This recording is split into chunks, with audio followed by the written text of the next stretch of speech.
ఒక అద్భుతమైన కథ. ఇలాంటి మహానుభావులు నడయాడిన భారతదేశంలో పుట్టడం నిజంగా గర్వకారణం. అబ్దుల్ కలాం రాష్ట్రపతిగా ఉన్నప్పుడు ఓసారి ఊటీ వెళ్ళాడు. అక్కడికి వెళ్ళాక తెలిసింది, field marshal Sam Manik Shah అక్కడే ఓ మిలిటరీ హాస్పిటల్లో చికిత్స పొందుతున్నాడని. 1971 ఇండో పాక్ యుద్ధ సమయంలో తను మన ఆర్మీ చీఫ్. తనను పరామర్శించాలని అప్పటికప్పుడు నిర్ణయించుకొని నేరుగా వెళ్లారు అబ్దుల్ కలాం గారు. మానిక్ షా బెడ్ పక్కనే చాలాసేపు కూర్చొని ఆరోగ్య స్థితిని కనుక్కున్నాడు. వేగంగా కోలుకోవాలని ఆకాంక్షించాడు. తిరిగి వెళ్ళిపోయే సమయంలో, ఇక్కడంతా సౌకర్యంగానే ఉందా? నేను చేయదగిన సహాయం ఏదైనా ఉందా? అడుగు మిత్రమా అన్నాడు కలాం.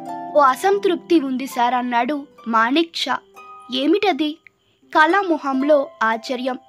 నా దేశ ప్రథమ పౌరుడే నా దగ్గరికి వచ్చినప్పుడు నేను లేచి తనకు సెల్యూట్ చేయలేని స్థితిలో ఉన్నందుకు అసంతృప్తి సార్ అన్నాడు కళ్ళు తుడుచుకుంటూ. కలాం కళ్ళల్లో కూడా తడి. షా చెయ్యి మీద చెయ్యి వేసి ఆత్మీయంగా నొక్కాడు. సార్, చిన్న రిక్వెస్ట్. 20 ఏళ్లుగా నాకు ఫీల్డ్ మార్షల్ ర్యాంకుకు తగిన పెన్షన్ రావడం లేదు చెప్పాడు షా. కలాం ఢిల్లీ వెళ్ళగానే చేసిన మొదటి పని షా పెన్షన్ ఫైల్ తెప్పించుకోవడం, తగిన ఆదేశాలు జారీ చేయడం. వారం రోజుల్లో డిఫెన్స్ సెక్రటరీ ద్వారా 1.25 కోట్ల బకాయిలకు సరిపడ్డ చెక్కును ప్రత్యేక కొరియర్ ద్వారా ఊటీకి పంపించారు. That is Kalam. ఇక్కడే చిన్న ట్విస్ట్.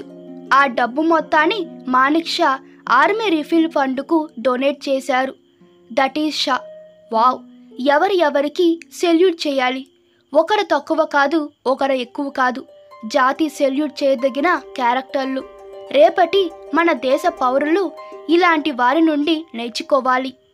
ఈ కథ మీకు నచ్చినట్లయితే మీ అభిప్రాయాలు కామెంట్లో తెలపండి. Please like, share and subscribe to my channel. Thank you.